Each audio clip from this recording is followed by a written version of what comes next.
10th, which is hard to believe. And when is summer coming? It's going to rain tonight again. Anyway, I'll ask the town clerk if she would be so kind as to take the roll. Chairman Walsh. Here. Councilor Gouvernaile. Councilor Jordan. Here. Councilor Ray. Here. Councilor Sherman. Here. Councilor Sullivan. Here. And Councilor Wagner. Here. Thank you. If you'd all rise for the Pledge of Allegiance. Pledge of Allegiance to the flag of the United States of America and to the republic for which it stands, one nation, under God, indivisible, with liberty and justice for all. Thank you. First item is town council reports and correspondence. Is there any town council? Yes, Jessica? I'd just like to report that the Library Planning Committee went on a tour a week ago last Friday. It was May 31st. We went to the Curtis Memorial Library in Brunswick. We went to the Topsom Library and to the Portland Library. The entire committee went, and it was an outstanding day. Good. So. That's great. Yep. And did everybody on the committee participate, or was it? Well, yes. I mean, actually, Jay Sherman was out of town, but Greg Marles drove us, and yeah, everybody was there, and it was very, very interesting. Good. So very exciting to see what possibilities exist. Glad that. Very good. Are there any other committee reports, correspondence? Yes, David. A couple of things. The Town Center Plan Committee, I believe, has met twice since the council last met. We had our organizational meeting, which was very productive. We elected a chair, whose name is now escaping me, Sharon Carver. Thank you. We have a little help from our planner in the audience. In addition, then we took a tour of the town center last week and got a sense of what's in the town center and what some of the challenges may be to make it more of a town center in look and feel. We had the pleasure of walking along 77 from end to end, and a couple of times felt like the traffic was a little scary.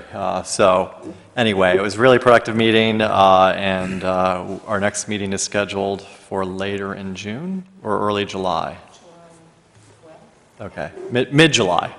Good. So anyway, that was we've had a couple of productive meetings so far. Good. Again, thank you to both of you and the folks that are participating in those two very important work groups here in town. Appreciate it very much. Any other?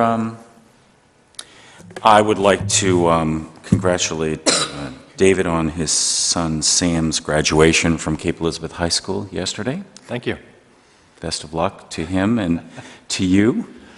And I should have mentioned the graduation was spectacular. We were outside at Fort Williams, and it was just a wonderful day for the high school students and their families, as well as the town of Cape Elizabeth. That's great. Wonderful. Congratulations. And the Cape Elizabeth boys tennis team also. Well, I was going to championships. So I figured I'd give you the opening so you could mention that, but that's great. That was a Class B win. Is that right? Correct. Awesome. Well, that's great. And Sam won his match. Doubles match. That's right. It was a doubles match. Yeah, yeah they did. They actually defeated Mount Desert Island 5-0. It was a really good match, though. Fun to watch the kids compete, and the boys obviously were very excited. Good. And proud papa, correctly. And Frank Gouvernaile is not here this evening, but I also want to congratulate Frank and his wife, Terry Scriven, on the graduation of their daughter, Francesca, also yesterday. So another milestone for both of you, and I wish them both, Francesca as well as Sam, well in their future endeavors. Moving on to the next item on our agenda, the Finance Committee report. We'll move this one to Michael if there's anything to report. There was a report attached in the packet, but go ahead. I think the report in the packet I'll cover later on in the meeting when we talk about the status of the state budget. Okay. So we'll go. Okay, great. Until then. All right. So we come to the first citizens' opportunity for discussion of items that are not on today's agenda. Are there any citizens who wish to address us at this time? No? Okay. All right, then we'll move on to the town manager's report. Yes, thanks, Jim. I did provide a report in writing. It's listed, I think spots available at the council spots tonight, but it's also available online at the packet. If you go to the supporting materials for this meeting, off the meeting calendar, the report is available there. Just a couple of highlights of it. The fire department had their appreciation night at the beginning of the month. It was really good to see 110 people at it. Just that alone is significant enough that a fire department still has 110 folks at their appreciation night. This is the fire, the rescue, the wet team, the fire police unit, the 2 fire companies. You know, then that number includes, not everyone goes, but that number includes their, you know, the spouses, significant others as well. But it was a nice thing to see. John Valley received the department's top honor, which is the John Sibley Award, and Bib Jordan, William H. Jordan Jr., was recognized for 45 years of service to the fire department. So pretty significant, and really appreciate everything they all do. Encourage everyone to go to the middle school, to go to Thomas Memorial Library this month. There's an excellent exhibit of photography by middle school students that's getting very good reviews. FEMA's given our code enforcement officers some new preliminary flood maps. They've told us we can't share them with the public, but if they give them to us, they're public documents. So if anyone's really interested in that topic, they ought to give the code enforcement officer a call. The market next to the high school driveway, we understand, may be breaking ground in the next couple of weeks, so that'll be a good addition to the town center. They've applied for the building permit and probably be issued this week. The project down at Fort Williams is nearing completion. Down by the beach parking lot, it was supposed to have been paved yesterday. Final paving supposed to have been done Friday. Now they said tomorrow, but we're supposed to get 2 inches of rain tomorrow, so who knows. But it'll be done. It'll be done soon. We're opening bids on July 18th for that new sidewalk section on Shore Road for fall construction. On August 15th, we're going to have our annual Employee Appreciation Day. There'll be training in the morning, and then there's a luncheon that we provide at noon.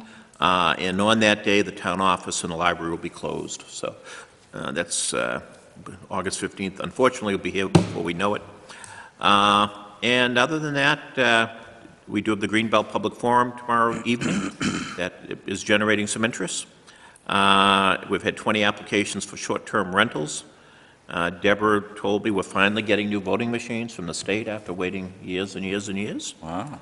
And that's the update. I did want to speak very briefly about the Rod and Gun Club. Jim and I had some discussions about, you know, what's next, and we've been encouraging the neighbors and the Rod and Gun Club to continue to meet. He and I had some discussion that, you know, at some point, you know, the council ought to get an update, and we talked about the September 5th workshop, and also agreed that there's questions that people have, particularly as the town's legal rights, on whether or not we can regulate certain aspects of it. You know, at this point, we've taken the position that it's primarily a preemption, but we think it's worth a second look at that by an attorney who has some experience in this area, but not so much that you know, that they're seen as having preconceived biases.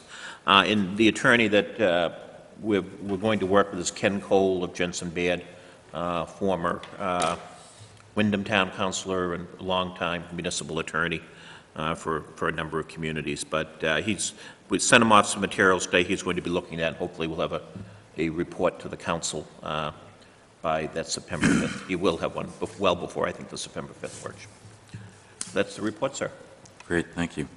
Are there any questions for the manager?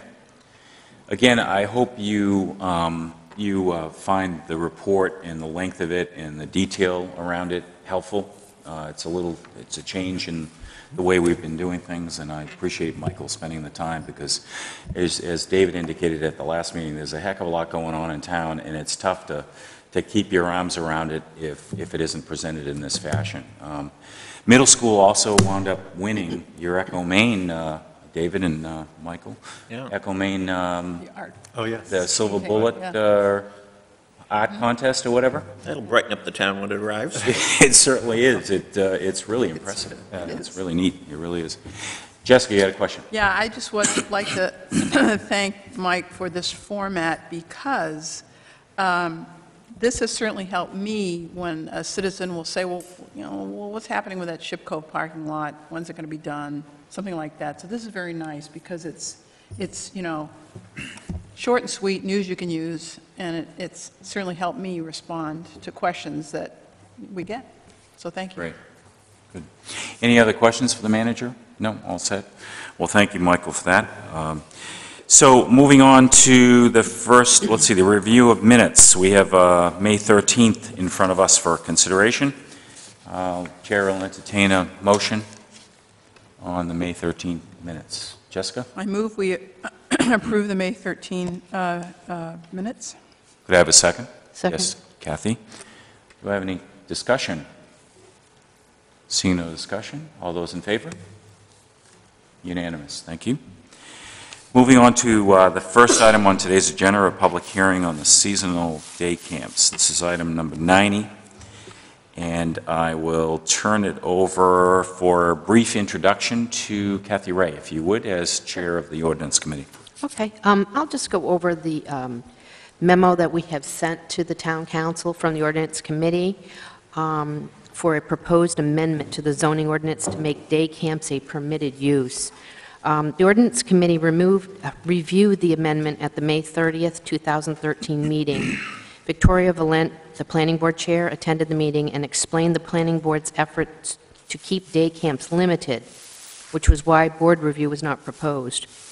The ordinance committee reviewed current related regulations, including daycare definitions and review requirements, and also noted noise restrictions in the miscellaneous offenses ordinance. Committee members noted that this amendment is needed after this decision by the former code enforcement officer that day camps are not a permitted use. Nevertheless, day camps are planned for this summer, and we were well aware that that was the case, and as they have done in the past. So the ordinance committee recommends that the day camp amendments be forwarded to the town council with the amendment that the number of attendees be increased to 10 by a vote of 3 to 0, excuse me.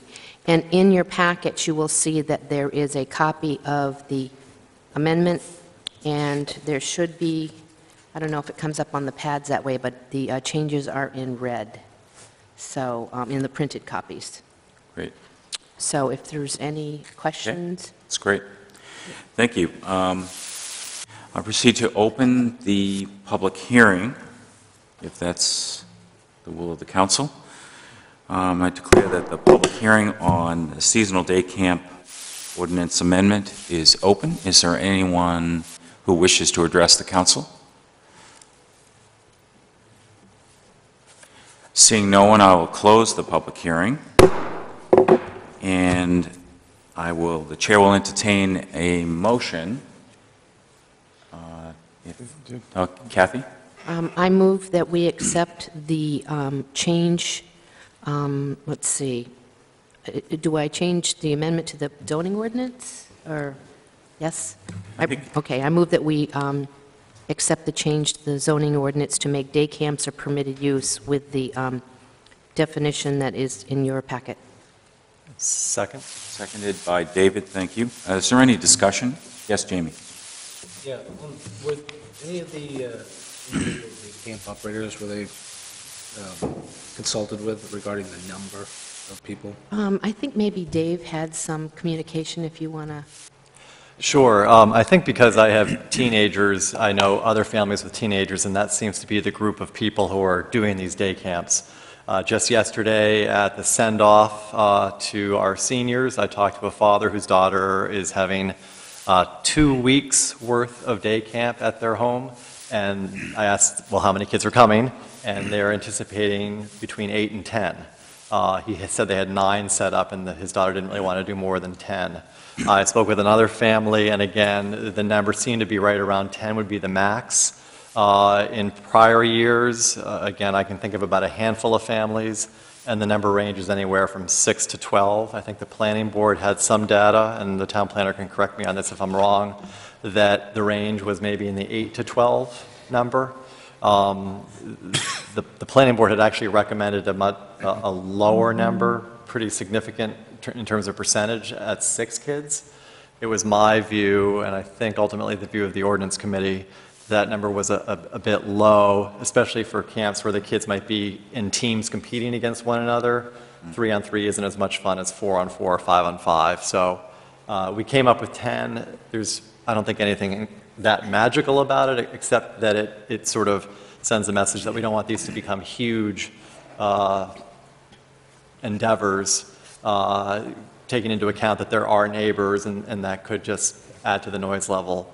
The flip side of that, of course, is we do have the noise ordinance, and we felt pretty comfortable that 10 would be fine, and if there was a problem, the neighbors could complain to the code enforcement officer or the police if it got out of hand. But these have been going on for, as far as I know, several years, and I think last year's complaint really had nothing to do with the noise, nothing to do with parking, but more to do with just the neighbor didn't like the fact that his neighbors had complained about short-term rentals, so it was sort of, my view, it was retaliatory. Sure. So Jamie, is that?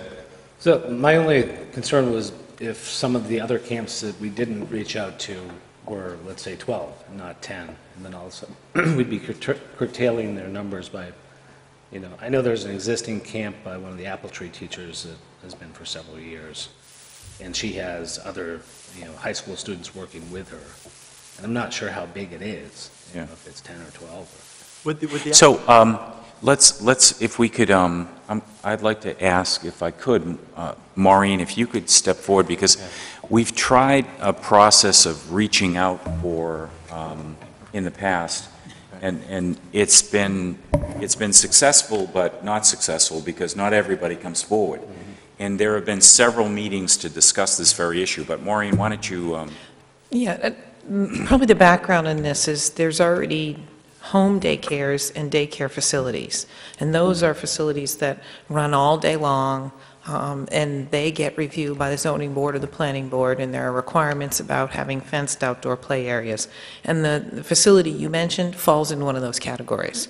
So pretty much, except for Dave, any other daycare you can think of is going to probably fall in one of those other categories. And I mentioned Dave because he's the only one that's been able to find any information out about these. They are very much underground. They're these little tiny events that are happening a couple of weeks every year. They're run by older teenagers, and we knew of one that was operating, and I called them and I said, can you tell me how you operate? And they said, 4 hours a day, no more than, she said, I can't do it more than 2 weeks in the year, in the summer, because I can't have them there for longer than that. And we were in this range of really more 8 to 12 kids. So the thing is, if you're going to require these to go to a planning board or a zoning board for review, no one will do them, or they will do them illegally, because they're just so small. People are like coming up in the summer, they run them for a couple of weeks, and then they're gone. And we've reached out, we've asked for people to come forward and provide us with information. The only information we got was the information Dave reported, and people writing in that my kid did it and they really loved it and we want to do it again. I've also done an internet search, and if this is being held in other communities, it's not being regulated. It's just really underground. So Maureen, Caitlin, you had a question? Not so much for Maureen, but maybe, you mentioned the 4 hours. My concern was where the 4 hours came from. Like, why not 6 or 8? I'm just thinking, if I have kids, I'm going to drop them off at day camp and go to work, 4 hours is kind of hard. And this was part of the thing that the planning board the planning board seriously considered making this get some kind of review. And the answer was, this isn't your classic daycare for people who are going to work. It's not going to work for me. You need to be able to drop someone off, and they need to stay there their entire day. That's what the daycare facility and the home daycare uses that are already in the ordinance are for. And those are for the people who are basically, this really is a business for them. This is how they make their living, and they run it 5 days a week, 50 to 52 weeks a year. They're open from 7 to 5:30 at night. And these are really the little half-day events where it's not really going to work unless you've got a parent at home, because you're going to drop them off in the morning and you're going to pick them up around lunchtime. And that was one of the rationales for not requiring a lot of review, because there's no way it's going to work without a parent being nearby. So this was one of those parents need to be responsible kind of things. So Jamie, are you... my mention of Apple Tree wasn't about the facility at Apple Tree, it was about a teacher who works at Apple Tree who has her own day camp at her house. So it's separate, totally separate from Apple Tree, so it'd fall within this existing definition. I just don't know how big her camp is. I know she's been doing it for years. Yeah. My daughter's gone there. Yeah. You know. So did they come forward at all in any of the meetings or anything? No. I heard from a college student who is out of state who wanted to operate one. We kind of heard about someone else who was advertising, we have openings on Facebook, and we knew about the one that had the complaint last year. Any other points, Dave? Yeah, my view is that most of these, whether it's the person that Jamie mentioned or ones that we don't even know about, are going to proceed regardless of what we do here today. And so if they have 12 or 15 kids, I don't think this is going to cause them to operate differently. Yeah. My concern was that if we didn't amend the ordinance in some fashion, all of a sudden, at least the ones that I knew about, were no longer permitted. And if you had a neighbor who didn't like it, they'd get shut down. And that's what happened last summer. Right. I mean, I certainly wouldn't have any objection to expanded hours in this definition or more kids, but this seemed like a good first step. And then if we actually start to hear from more people, we could either increase the number or decrease it. But to me, it just validates the use. Sure. And makes it legal. Right. And if we can always tweak it. Again, I don't think we're going to get many complaints. Last summer was sort of unique. Yeah. And the reason we're dealing with it today is because this is, their work is imminent. It's like in the next week. So I guess I'd look to Caitlin. Do you wish to request of Kathy an amendment to increase the 4 hours? Well, I mean, I would like to ask Jamie if he can remember, like, you've, sent your child to one that exists, where, was it 4 hours, was it longer? I think it was 4 hours. That's my recollection, but I think it might have been 12 kids. Right. Sure. I would move that we amend it to increase it to a number 12. So, to 12 kids? Yeah. So you're talking different hours Which was of within operation? range. And, yeah. I'd be open to the hours. But you guys went from how many to 10? 6 to 10. 6 from the planning board to 10 from ordinance. Right. You're suggesting 12. And you said it was within the range of 8 to 12 that you were Right. talking about. The rationale around 6, 10, 12, was it around the traffic, the in and out? The current ordinance has a home daycare, which is care in your home for up to 6 kids. The daycare facility is a facility that cares for children more than 6. So I believe the planning board picked 6 because they liked the symmetry with the current regulations, Okay. and they had very serious concerns about this not having, it was their compromise. If we're not going to propose regulation by either the zoning board or the planning board, if we're just going to make this permitted by right, without any review, then we want it to be limited, and that was their rationale. Our information shows it is a range of 6 to 12. Yeah, okay. So Yes, Kathy. we're already limiting them to quite a narrow time frame. So, I mean, if we go 12 kids, they still can only do it for 6 weeks out of the year anyhow. So Right, I can understand the low level of review needed. yeah. But I'd also throw out there at least 6 hours. Okay, so we have 2 proposed amendments to your motion, Kathy. I guess, Has anyone made a motion? well, no, I'm trying to get Yeah, I Kathy was to gonna weigh say, in I'm on not- this, if I could. Yeah, Kathy made a motion. I did make a believe. Yeah. motion, You did, yes. right. But was it seconded? I don't, It was seconded, yes, it was seconded by Dave. So we need a motion from Jamie to amend, If you choose, any counselor can propose an amendment to the original motion. okay, Well- so that's what we're looking for. Yes, Jessica? Yeah, I'd like to just pipe up a little bit. I was actually very comfortable with the 6, although I did ultimately vote for 10. And I thought that the planning board's review was very thorough, and I appreciated their concerns about noise and numbers, and as they looked at the differences between home care, home daycares that are licensed and regulated. And I thought, as this is very new territory, although I understand these things occur, we want people to be within the law, so to speak, because they're probably going to happen anyway.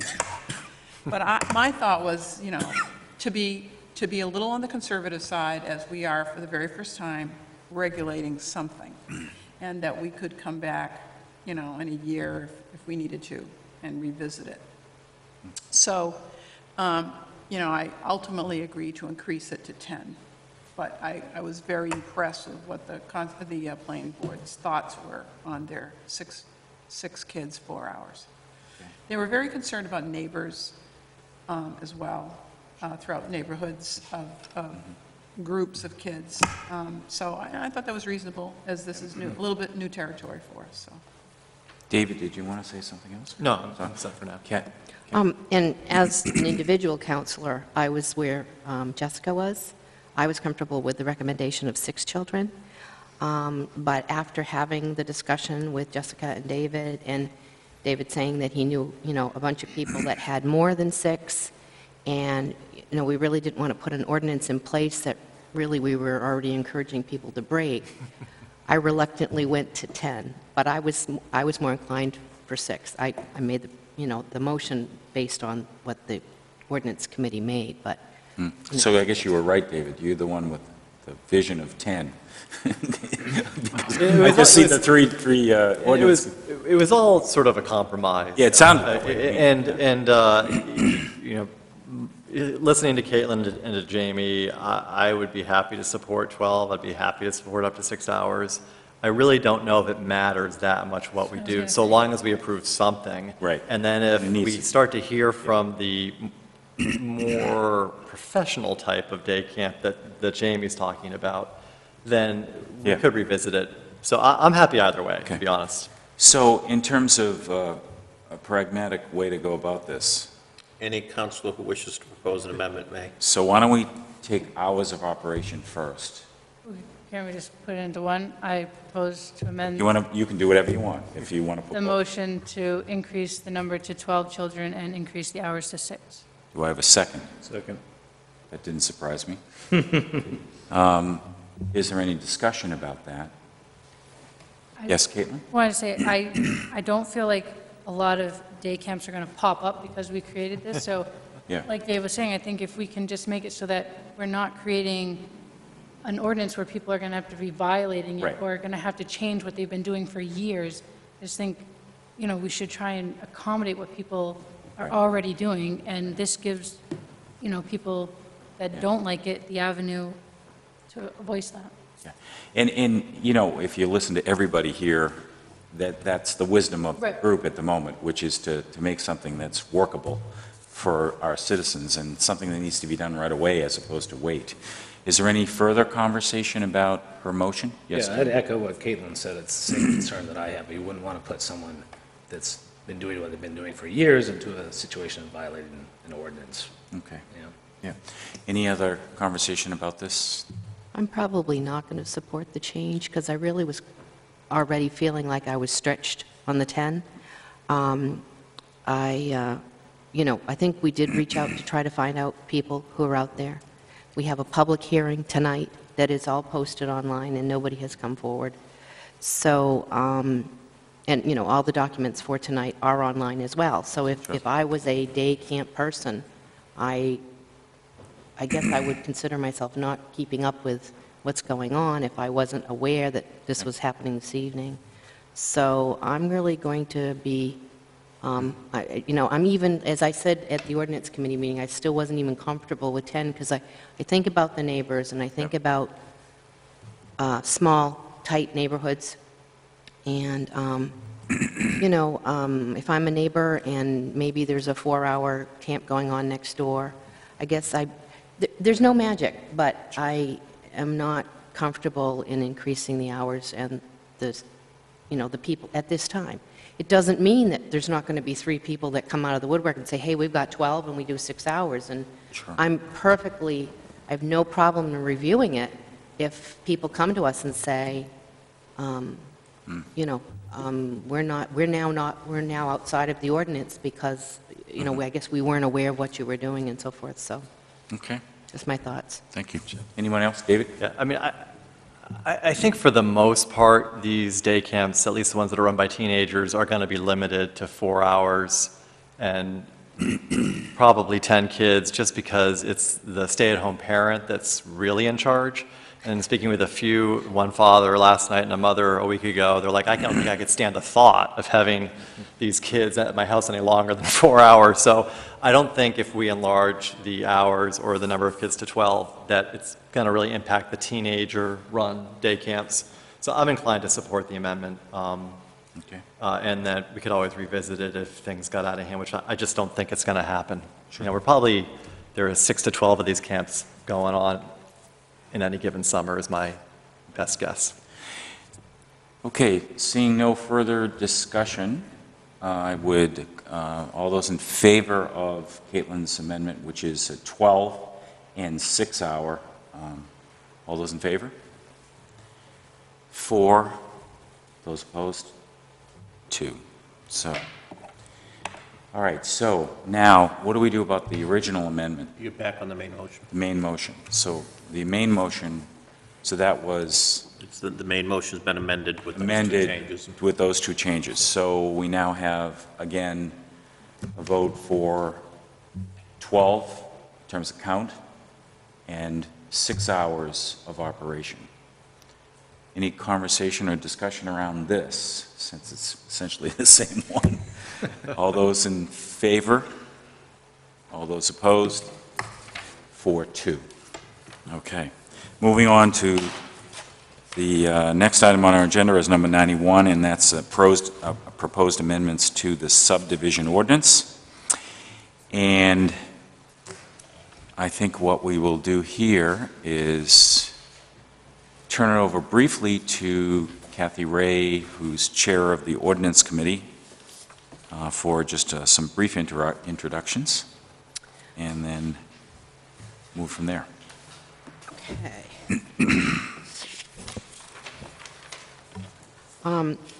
All right, let's see. I think I would prefer just to turn it over to Maureen, because I Not a think problem. that she can probably do a better job at this than I Okay, can. no problem. It's 73 pages long, so Which is it why- doesn't surprise me that you did that, because I asked Michael earlier, I said, do I have to read the whole 73 pages? I read it, but I didn't want to have to read it tonight. It's quite lengthy and quite well done, but bottom line is, Maureen, if you could give us some introductions, but I'd also like to recognize David, because this has been one of his unfinished pieces of business here for a couple of years, so. Yes, and should you choose to move this forward tonight, you will be implementing another chunk of the 2007 comprehensive plan. So there were 5 original packages of ordinance amendments in the 2007 plan. You have completed 3 of them. This would be the 4th piece, so this could be momentous. The subdivision ordinance is old. It's creaky, it's been amended a few times, and so the main reason for going ahead and rewriting the ordinance was just a cleanup exercise. One of the main problems we had with it is several years ago, the state passed a law that all towns who had subdivision ordinances had to have the same definition of a subdivision, and we had never caught up with that. So we have amended this ordinance to comply with the state standards for what a definition of a subdivision is. The other problem we had is the state has standards of review that you must use, and the town of Cape Elizabeth had its own standards of review that it must use. I would say that the Cape standards were a little more specific, and what we did is the current ordinance has the state standards in the purpose section and the town standards in the standards section.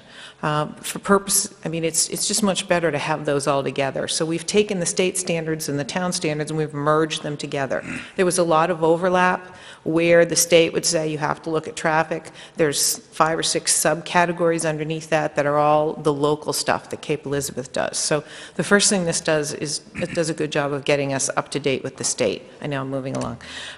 It's much better organized. We have a minor subdivision and a major subdivision review procedure, and those procedures now mirror each other. There's headings for each chapter, so, or in each paragraph, so you know what you're going for.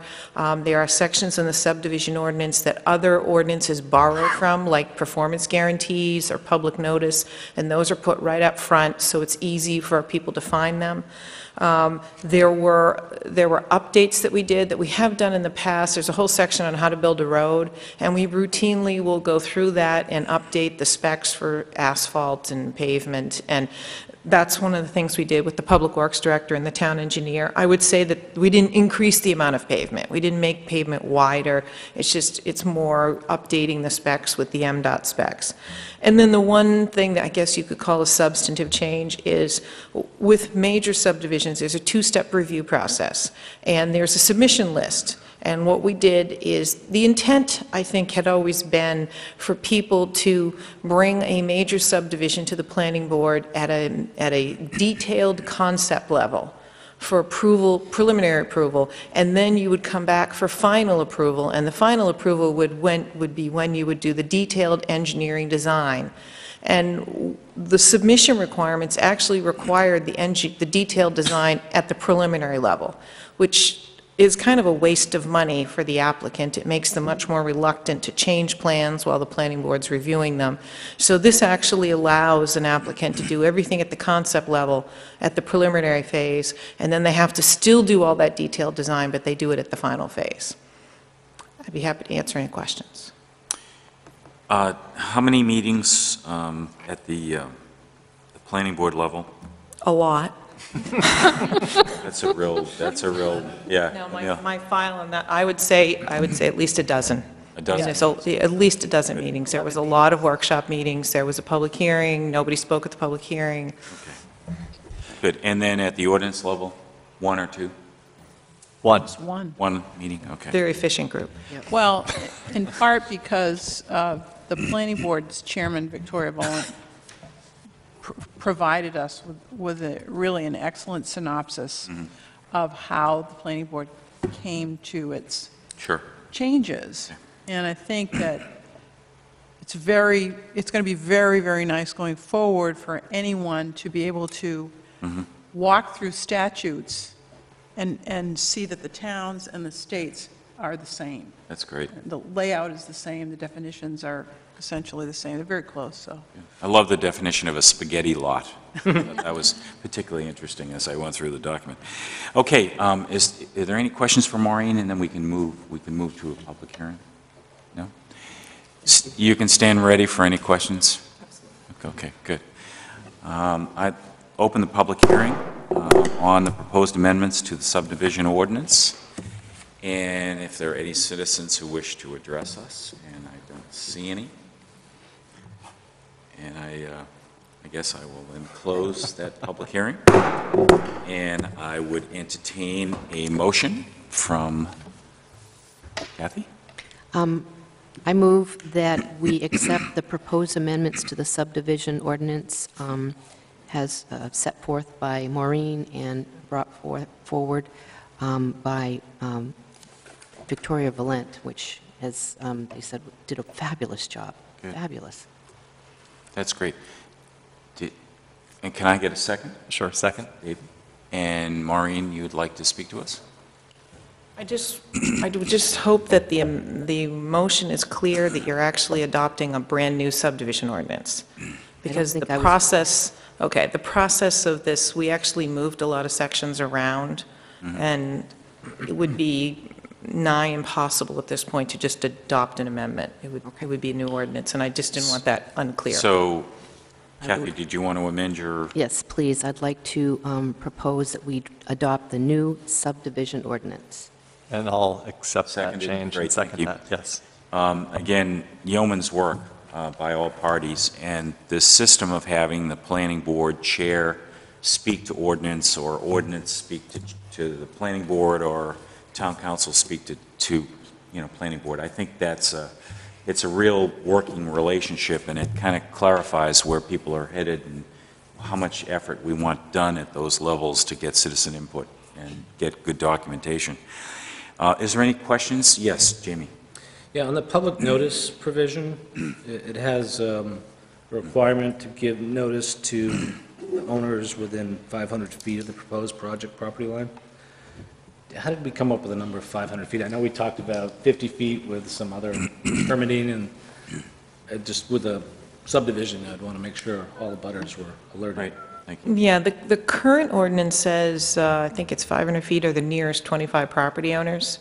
And the nearest 25 property owners means you have to basically do the that's the one that applies, is the nearest 25 property owners. And sometimes the nearest 25 property owners doesn't even grab all the abutters. And I explained to the board that our practice had been to always get everyone, and the planning board is making a recommendation that it should be everyone within 500 feet. And that way you're guaranteed of getting abutters, plus anyone else nearby.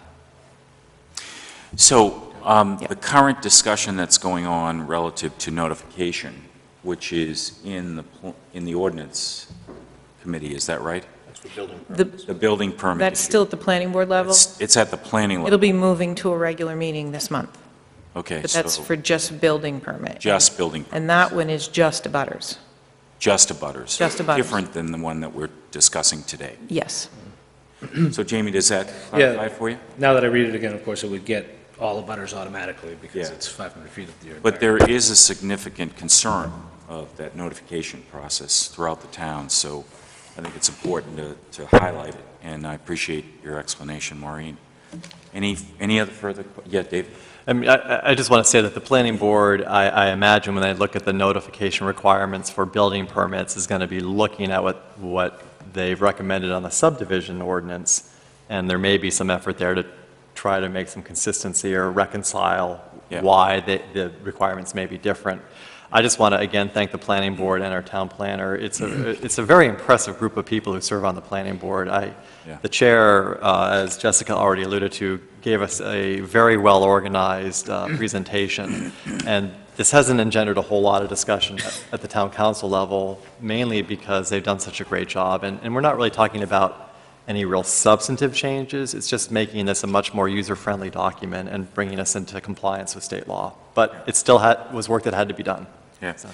And the issue you bring up will come back to the town council and then be more than likely sent to the ordinance committee to review and then come back to us in terms of the notification on building permits. So there's a lot more discussion to be had. But I don't know whether, Maureen, did you want to respond to anything David had to say? No. And Jamie, you had another question? Yeah, just one suggestion. You change subdivision A to major subdivision and minor subdivision, but we didn't move the alphabetically. Those should be up in the M's, not in the S's. That was done deliberately, Was it? because when people are looking for a definition, they look for under subdivision, not major or minor. But I have no problem with moving them to the M's. Or maybe having it in both places or something, because I look alphabetically usually. We usually try not to do both places, because if we go back and we amend it and we don't remember that it's in both places, we have two definitions for the same thing, and Sometimes you see definitions like up top it'd say major subdivision C below subdivision or something. it was originally subdivision major, and the board changed it to major subdivision, and we just left it in the wrong place. But If there's obviously, that can be moved. If there's no objection, we can do what Jamie said, is keep it under subdivision and put minor, major, C subdivision. We can do that. Any other questions? Okay, seeing no further conversation, all those in favor? Unanimous. And with our thanks to the planning board and to you, Maureen, for your incredible work, and I'm glad that David can cross this off his to-do list. Okay, the next item on our agenda is number 92, which is amendments to the public hearing for amendments to the boards and commissions ordinance. And I don't know whether Michael would introduce this or whether we should just, I would defer to the ordinance chair, but I'm Ordinance happy to do chair. it if I you... can do it per not a problem. memo. Go ahead. Okay. This is another May 2nd item that the ordinance committee reviewed, the amendments to Article 5, the board and commission ordinance expanding the role of the Conservation Commission, as recommended by the FOSS committee. The Conservation Commission Chair, Garvin Donegan, attended the meeting and provided comments regarding the scope of work the Conservation Commission currently performs. He stated that the Conservation Commission performs much of this work now and is supportive of the FOSS recommendations. So at the close of the discussion, the Ordinance Committee voted 3-0 to recommend the proposed amendments to the Town Council for consideration. Good. I will open the public hearing. Are there any citizens who wish to address us on the proposed amendments to boards and commissions ordinance regarding responsibilities of the Conservation Commission? Seeing no citizens, I'll close that hearing, and the chair will entertain a motion. Kathy? I'm trying not to get this one wrong. I would like to move that we approve the amendments to the boards and commissions ordinance regarding responsibilities of the Conservation Commission. Do I have a second? Second, Jessica, thank you. Is there any discussion? Yes, Jamie? I guess maybe this might be a question for Maureen. I know that, and I'm currently the council liaison to the Conservation Commission, and with everything that's been going on recently with all the public input, I know there's been some concern by the citizens, and I want to be the first to say how happy I am with the Conservation Commission and that all the effort that these volunteers put into and the hard work that they do. Some citizens have felt a little bit concerned about not getting enough notice before properties are listed on maps. I know that's been a big issue for some people. And I know that you, down in the open space evaluation criteria, there's a part of that definition is, or part of that statement is, if specific parcels held in private ownership are under consideration, the Conservation Commission shall endeavor to meet with the property owners prior to making a recommendation. So I guess, Maureen, my question is, does that extend to greenbelt plans as well as just open space? The way I remember the FOSS committee envisioning this, and it's too bad Councilor Governale isn't here because he was really a leader in this, is that this would be an annual process, that the Conservation Commission would routinely review and look for opportunities to preserve open space. And it's different from the Greenbelt Plan, which is a once-a-decade effort that is done, I think as I've described it, at a 30,000 foot level. So that's a big town-wide. This would be actually starting town-wide, but getting to specific parcels very quickly. And under this process, if the commission were going to recommend that X parcel be obtained by the town for open space, before they had that vote, they would have to reach out to that property owner and speak with them and see how they felt about it.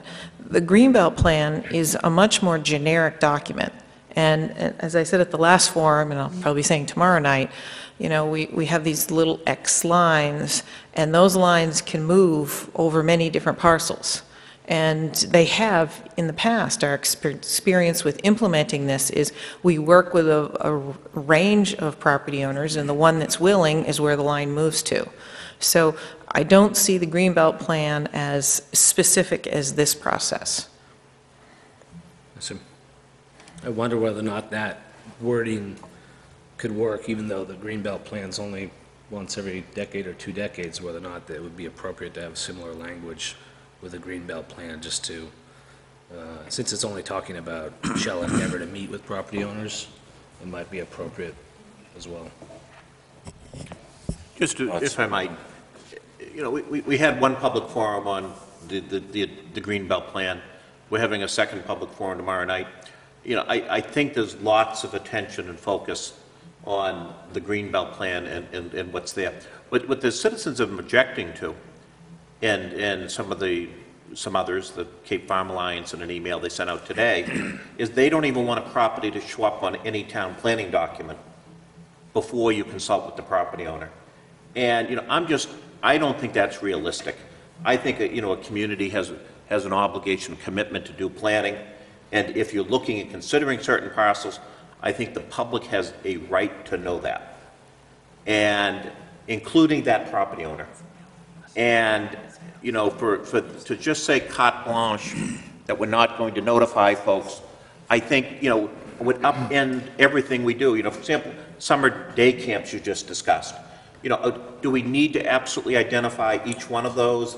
You know, it just becomes impractical at some point. But, you know, I realize that they don't want them to be listed on maps. We do our business in public, and there's no attempt to be anything but transparent, and there's an attempt for full public involvement throughout the process. And, you know, I'd like to point out on this particular thing that people are complaining about, no involvement, the Conservation Commission has had many well-attended meetings. We've had 2 public forums, and it still isn't out of the Conservation Commission to the council yet. So, you know, to me, there's lots of notice, and, you know, it's just a matter of some don't want the town to identify any parcel unless they give permission for it. And I think that's the town giving up on its prerogatives to serve the larger citizenry, to know that things are being considered and to make certain policy considerations. Thank you. Caitlin? But there seems to be no reason for the town to be planning or considering anything if the property owner isn't willing to deal with the town. So I think that's more what the Cape Farm Alliance is thinking, is you should be talking up front, as Jamie said, with the property owner before you go down the hill of putting lines and trails and ideas and plans on a map, before you even know if that property owner is willing to go down that road. I think that's, I mean, it just seems like a conversation could be had before you spend a lot of time wishing and dreaming about a trail that's never going to happen if the property owner is never going to agree to it. David? I understand what Caitlin's saying. I actually spoke to a homeowner who lives in the Two Lights neighborhood, and the map actually has X's or dots or whatever going across his property, and he's like, I support the Greenbelt Trail. I don't view this as some kind of threat or this being inappropriate. If the town doesn't have a legal right to cross my property, I understand. I don't have to give it to them, and I don't feel any pressure because of this. So I think it's largely, no offense, an overreaction to people who just aren't supporting the trail in their vicinity or near their property or perhaps on their property. But the town has to plan. And I don't think any group of volunteer citizen boards or et cetera are going to spend a lot of time wishing and dreaming without at some point reaching out to the property owner. It just seems like there is this gut reaction of some that you cannot put an X on my property, and I just think that's an overreaction. If the property owner makes it clear that I'm not going to grant permission, well, that then would obviously affect the planning that goes on at the Conservation Commission level or the town council level. Jessica, you were going to make a point. Yeah, I'll echo what Dave has just said, and I think that, I mean, I can understand some of this, but honestly, the Conservation Commission has been doing this for years. Yes, they look at maps, they look at connectivity, and they would say, well, you know, this, we could get to point from A to B. Then, of course, they would speak to the landowner. But, you know, they have to start somewhere. But that is actually a different animal from the amendment in front of us now, so I don't know how much time we want to spend on this, but I think that on the Greenbelt issue, because that is a little bit different from what we're looking at for the Conservation Commission with regard to an expansion of their role and looking at open space criteria. That was something that, you know, developed in FOSP. And ultimately, you know, it sort of formalizes a little bit generally what the Conservation Commission does and always has done. And I think Mike's point is very well taken, because the citizenry of Cape Elizabeth has for years established, you know, open space as the #1 desirable cultural benefit of living in Cape Elizabeth, and so the Conservation Commission takes its you know, role from that, and we as the council for years have directed them in that manner. So I think you know, we should probably get back to what we're dealing with Well, in yeah. front of us on the The agenda. reason this conversation is happening is, you know, Jamie's Right. looking at a much larger question and wondering Right. if there's a piece of this. Caitlin wants to respond to something someone said. No, I was just going to say, I mean, they are separate, but at the same time, the way Jamie has linked them together, they are the same, and we want to create open space. FOSS was all about open space, and just because the Greenbelt Trail is a smaller space, it's still got the same concept as the open space, public use, you know, the trail system. So if we're going to ask FOSS to make the endeavor to talk to property owners before they make plans for open space, it seems very clear to me that you would ask them to endeavor the same if they're looking for a trail for public to use, much like they use the open space. So I think they are pretty closely related, as Jamie has opened that door.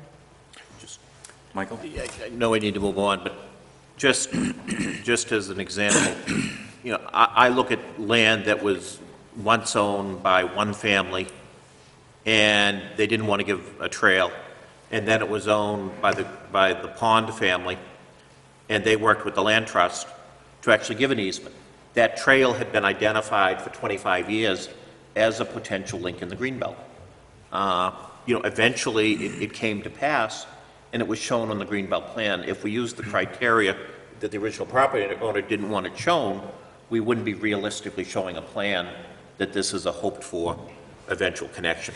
You know, we had some similar ones around Great Pond that, you know, initially weren't available, and they became available, you know, over the years. So, you know, it does happen, and, you know, I've found that people have worked very cooperatively with us throughout the town. And, you know, and I think, you know, and it isn't, it's been said, it doesn't relate to this, but the real narrow issue is do we show it on any map at all, if we have it in a long-term plan? And, you know, I think obviously there'll continue to be a debate on that. Can I ask you a question, Michael? This conversation has been had around a plan and having a bona fide, agreed strategy, if you will, and applying for funds, whether they come in grant form or in kind, that having a formalized plan puts one in a position where you could apply for those things and have, call it a leg up in the process. And I just wonder if has there been any of that you could. Yes, there has been. Because that's one of the problems I have listening to this discussion, is that we have people bringing this to our attention who are saying, on one hand, I can apply for in-kind or grant money to do things because we have a plan, yet to have a plan requires dotted lines on private property, which I'm opposed to. And I guess I find the two somewhat inconsistent. To be clear, you're not talking about Caitlin in this instance. No, I'm Yeah. I'm not talking about her. Well, you know, but my concern is that that's the debate and the discussion I've been hearing from citizens over the last several weeks. What you just said is having dotted lines that aren't opposed to, which implies that you have found out if they're opposed to or not, which is the point. A conversation had to be had with somebody to find out if that dotted line was opposed to be put on the map. Right. And that's all And- Jamie's asking is, Okay, should we but endeavor to but- talk to but in property But in owners? the 70s, Caitlin, if the framers who made a decision about a green belt plan hadn't had the foresight and the willingness to put a projected plan out there, where would we be today? I don't think we'd have what we have in our community. It's just, the sensitivities I can appreciate, but I find there, I don't know who said it, but it's a bit of an overreaction. And that's because I believe our job is to look at the long range and to look future. And I think that when when FOSS commissioned a survey by Creative Insights, it determined this was the #1 reason people wanted to be here, because of our green belt, which wouldn't have been created if people had a hardship over dotted lines. That's just my opinion. So, I don't know whether we want to get tied up in this in this motion that's on the table here. Jim, I think this has been a very healthy discussion, because there is a lot of talk in the community about this issue, and I think just the little debate we've had this evening, it helps for folks to understand where different people coming from different issues. But as Jamie and others have pointed out, what's really before you this evening is the larger open space issue and not the green belt. And if you want to revisit the procedures on the green belt notification, that's certainly something you could do in the months ahead. Okay. Jamie? Yeah, I don't need to drag this on much longer, but I think that's probably a good proposal, is that at the end of the current Greenbelt process, we can think about some of the things we've learned here. And I don't necessarily think we have to change the wording as I was proposing, but I've heard complaints from, it's not just one or two people, it's from a lot of people about their concern about their, the lines coming through their properties. So, and whether or not that's an overreaction, that's open to interpretation. I think that that's how they felt. It was genuine, their feeling, and that perhaps we could come up with a better design of the map, that it was very clear that it was a draft and proposed only, instead of, because one of their concerns was that people thought it was an actual trail, and that they didn't realize that it was just a proposed trail or just a dream. And you can say that, oh, well, this is just our proposed trails. This is not reality. We're like, well, where does it say that on that map? And it might say it, but it wasn't clear to them. Sure. So if we could make it more clear to people, then they'd feel more comfortable. Well, I went to the hearing last week, and it was very clear that it was proposed. Very clear. And there were separate maps, and it was made very clear that this... It said draft. Well, that was one of my recommendations on the new... Well, and thank you for that recommendation, but again, one of the frustrations I have with all of this discussion that's taking place is when I hear and read and listen to people saying, not in my neighborhood. It's unbelievable to me, because I have a trail beside my house that crosses my driveway that is used by many people at all hours of the day and night. And my house hasn't been broken into. My cars have never been broken into. And the biggest thing that we've had to deal with at my house is driving people back to Fort Williams all summer long because they get lost on the trail. It's very frustrating because the framers had decided to do something that was for the good of everybody. But all I'm hearing now is, not in my neighborhood. And as a member of this town council, I believe that I represent all citizens, not just one neighborhood. It's very frustrating because I just don't get it. Oh, I like open space, but I'll go do it in your neighborhood, not mine. I'll do Greenbelt in your neighborhood, but not mine. Your dogs will do their thing in your driveway, not mine. It's very frustrating because I just don't see how people are looking at the longer range and the larger picture. And I haven't said much yet, but I said it tonight because it's very frustrating. So anyway, Jessica. Well, one thing that, and it is a sensitive subject, but, and I know we're belaboring this a little bit, but, I'd like to, point out the purchase of Robinson Woods 2, which is the south side, for those of you that aren't aware, but most of you are, I'm sure. We voted a significant amount of money to help the Land Trust make that purchase. The reason the council was interested in getting involved in that was because of the connectivity from Shore Road to the center of town. And that was pretty much the only reason, but that was a strong reason, and that then enabled the Land Trust to purchase this from the Robinson family for quite a great deal of money, is because that concept of going over private property had been, it was on the dream list for years. And so when that transaction was, imminent, but needing the town's money, we were able to do that because we knew that this was, an exceptional opportunity. And so, landowners may now be sensitive about that, but landowners, and some of them are the same people that have benefited from that in the past, and they, as well as others, might benefit from that in the future. And of course, if it's not, if something is not granted or sold, it isn't going to happen. mean, a trail isn't going to be there without permission. So I think it's, we'll be talking about this more and more. Well, I know we will, because we haven't got something from our Conservation Commission to deal with at our level. So it's, what's coming here sooner than later. Kathy? Could we move the motion? Well, I think we probably can do that, since, didn't you start it? I did. Okay, so any further discussion? I see none. All those in favor of the motion? It's unanimous.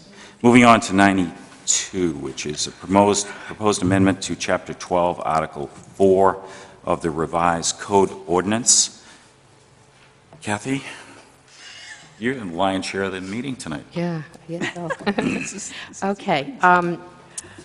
Would you like me to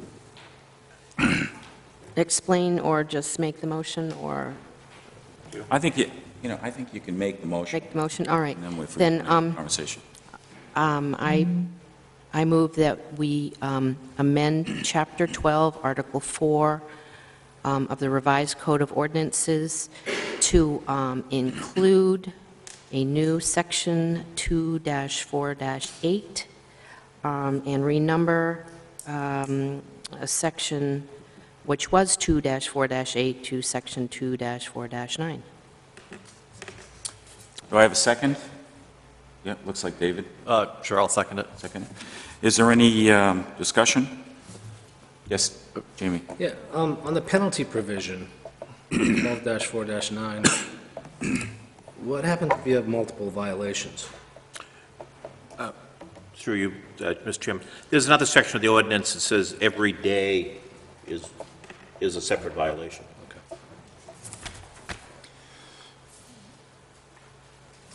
Did that answer that? Yes. Is there any other? Dave? I'm trying to figure out, was this scheduled for a public hearing tonight? Proposed to be scheduled. It's proposed for Monday, July 8th at the 7 p.m. Oh, I'm sorry, okay. Yep. I Sorry. mean, just by way of background here, I think the impetus behind this was essentially the specter of more vendors coming to the fort wanting to sell their artwork or their photographs, and the ability of the town to regulate that, given what First Amendment rights they may have to conduct that activity.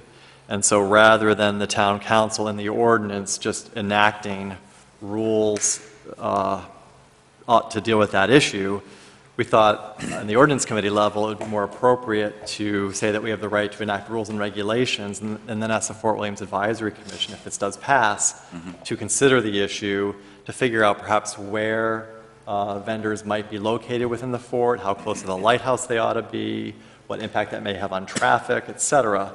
And that seemed to be a job better suited to the Advisory Commission. They, of course, would make recommendations back to the council and then would either agree to enact them or not, because the council ultimately has the authority to enact rules, at least under this ordinance amendment. So that was sort of the rationale behind doing it this way.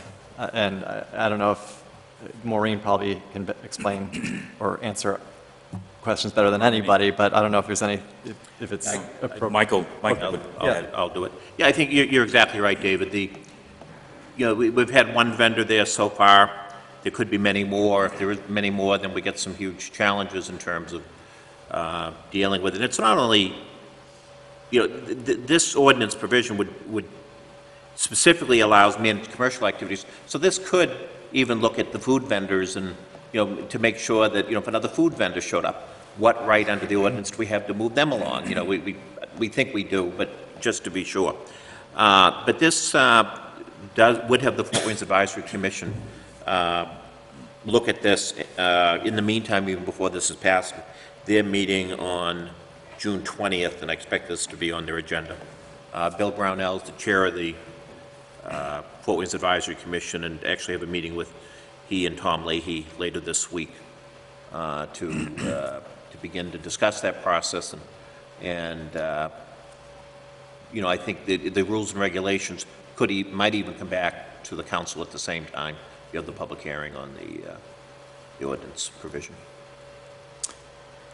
Okay. Any additional comments? So what's that? Let's see if there's any public comment. Yeah, just basically just making it clear to people, we're voting to recommend that this go to public hearing on Monday, July 8th.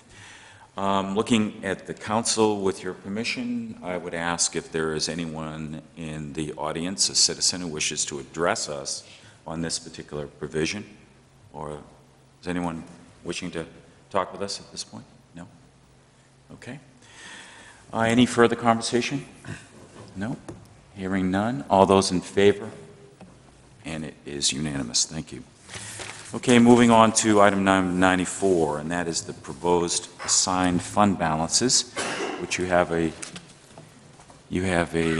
schedule in front of you, and I'll turn that to Michael. Yeah, this year, asked to do every June.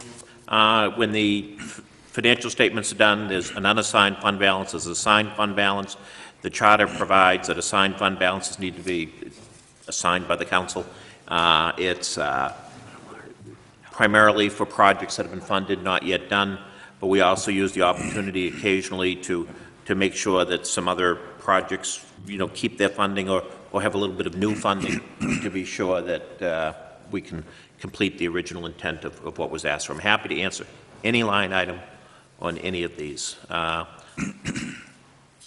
did ask Maureen to stay just in case you had a question of what AppGeo is. That's but only if you want to. You don't need to ask.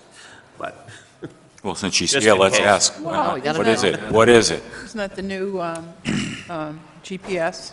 There you go. Yes, this is very exciting. I can stay Yeah, 10, it is. 20 minutes to talk about it. Most of you are aware that we have, I won't, I know, geographic information system that generates lots of maps that some people hate, most of us love. The great thing about the maps is there's a database that sits behind it. The downside is that the whole system pretty much sits in the Assessing Codes and Planning Office, and other departments ship in requests for maps and very rarely for data. So it's not available on desktops because we don't buy licenses for everyone. This new AppGeo software will put a lot of our data, at least in map form, on the town's website. So it will be available not just for department heads to be able to access hydrant data or stormwater data at the Public Works, but also the public will be able to have access to some of that data as well. So we're very excited.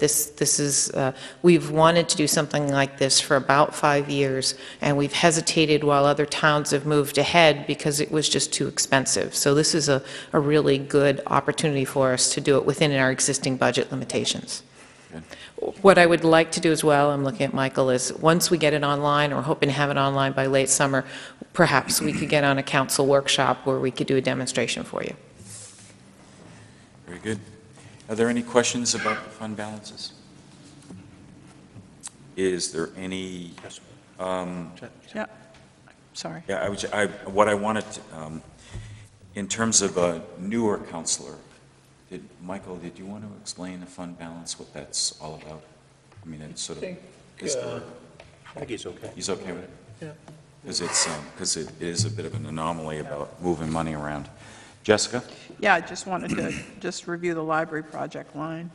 Yeah, the library project, that's two unexpended balances in two different accounts. Right. One is 5104001, which is in the actual library budget, which was library outlay account monies that were previously appropriated that were unused, and the other is 7154052, which was library improvements, I think it was titled.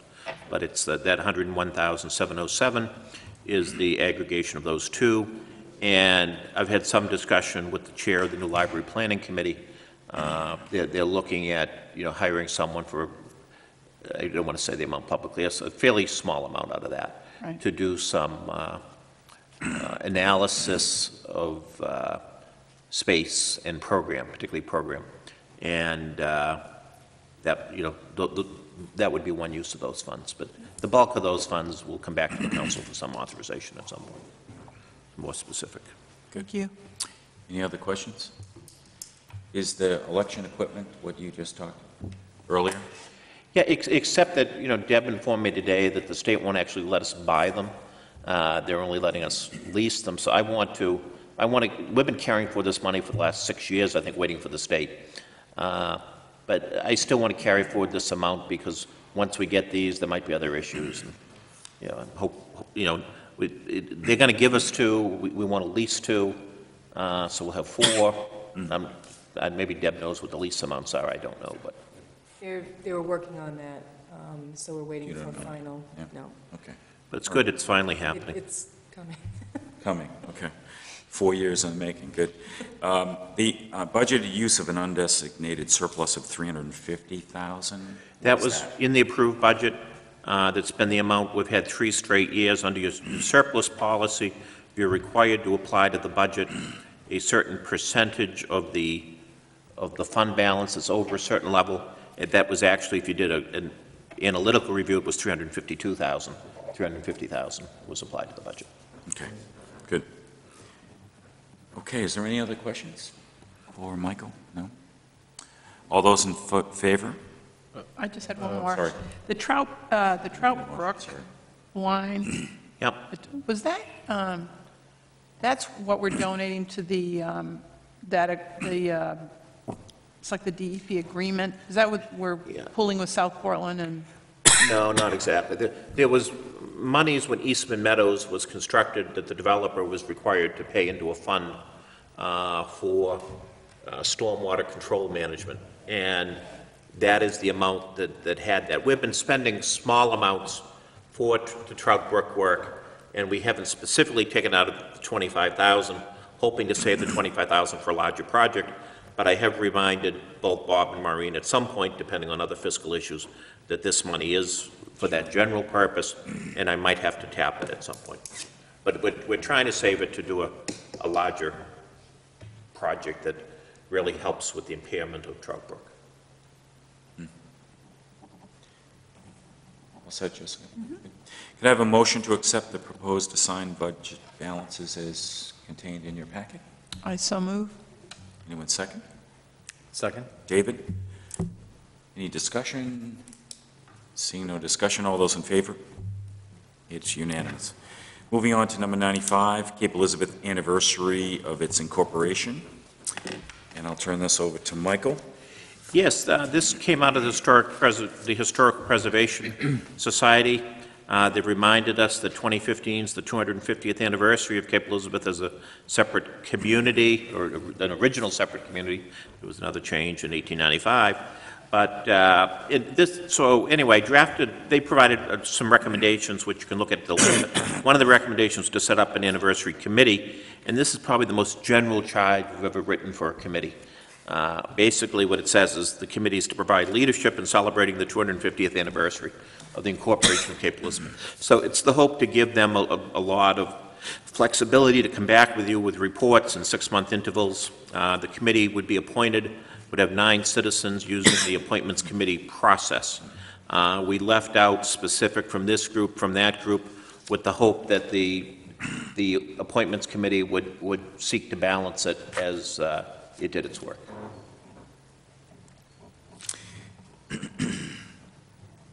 Thank you. Anything else? See a whole bunch of volunteers to be on this committee. Right? Oh, I wasn't volunteering. I was gonna make a motion. I figured, yeah. So can I have a motion to accept the recommendation to establish a Cape Elizabeth Anniversary Committee? So moved. And anyone seconded? Jamie seconded. Any questions, concerns, volunteers? I do have one comment. The town had a great celebration during the 200th anniversary back in 1965, and that's the collections from Cape Elizabeth book came out of that. And if you look at that book, you can see some great old photos of that celebration with Billy Jordan and other people standing. And I believe, the then governor of the state was here, and it was a really big deal. So, Good. Great. Seeing no other further discussion, all those in favor? And it is unanimous. Moving on to number 96. You had you have a handout that Michael provided you. And number 96 is an update on the state budget scenario, and it doesn't appear we need a motion, do we? no, but I did want to go over it and make sure everyone understands it. The Appropriations Committee released a budget first thing Friday morning, has not yet been voted on the legislature. I think we all probably saw on the news today that the governor has not surprisingly indicated that he's going to be vetoing the budget, but we'll see if there's enough. We see one, if the legislature adopts this budget, but it was unanimous for the Appropriations Committee, they usually do, and to see if there's enough bipartisan support to get the budget through. We'll see if there is. But as we've looked at the whole state budget, we looked at where the homestead exemption fell out, we look at where revenue sharing falls out. It's beyond what we were originally anticipating. It's another 16-cent hit on the tax rate. This would result in a tax rate increase of 4.5% or 72 cents. But I think if you look at this pie chart, and this is again available, it's RevShare Impact, the file that's online.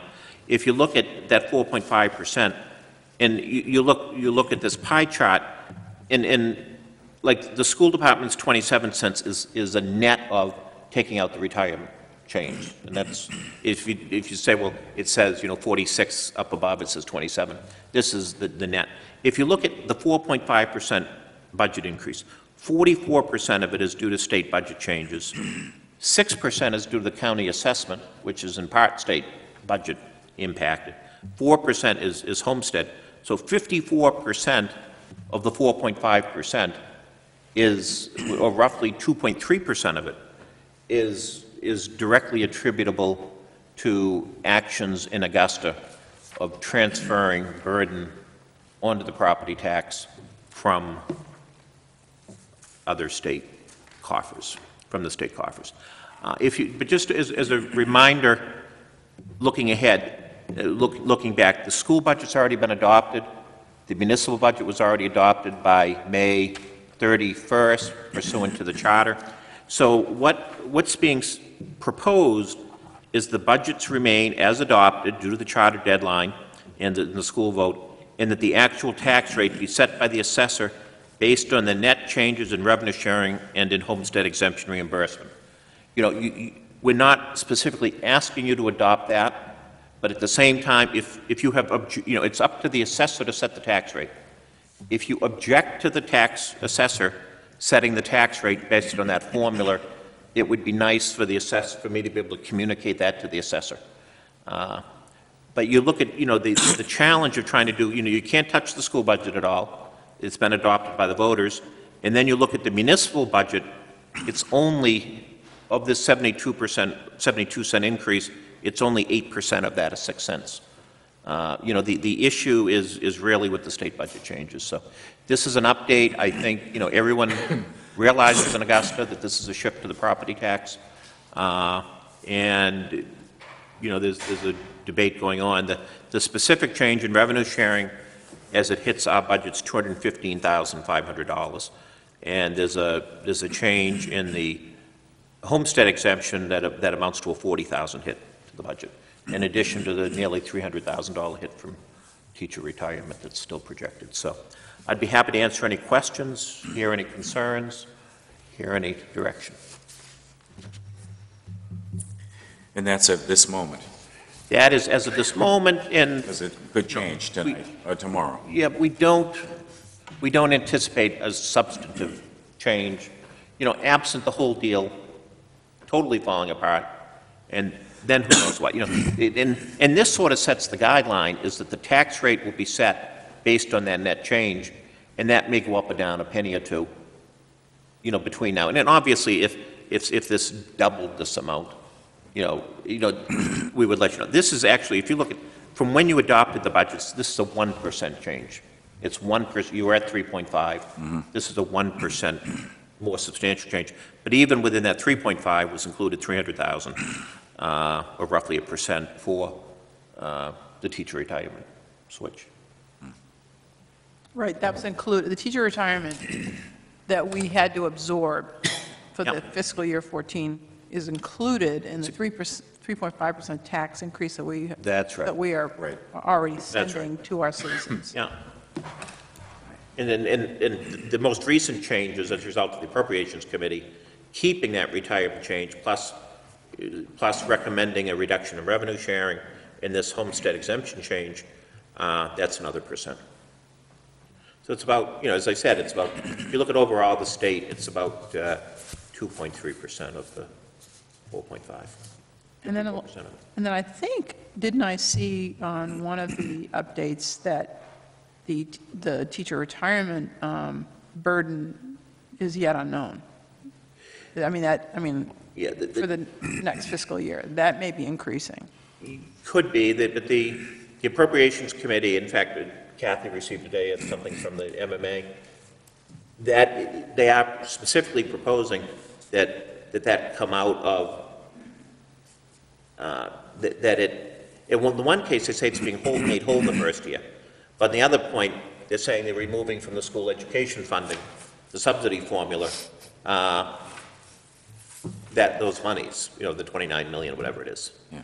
So, there's a little bit of shell game, but in the end, there's going to be a hit similar to that. I've heard rumor that it could be 40,000 less than that, but that's only rumor. I asked Meredith fairly recently, I actually asked Pauline this morning if they'd gotten updated numbers, and the answer was no.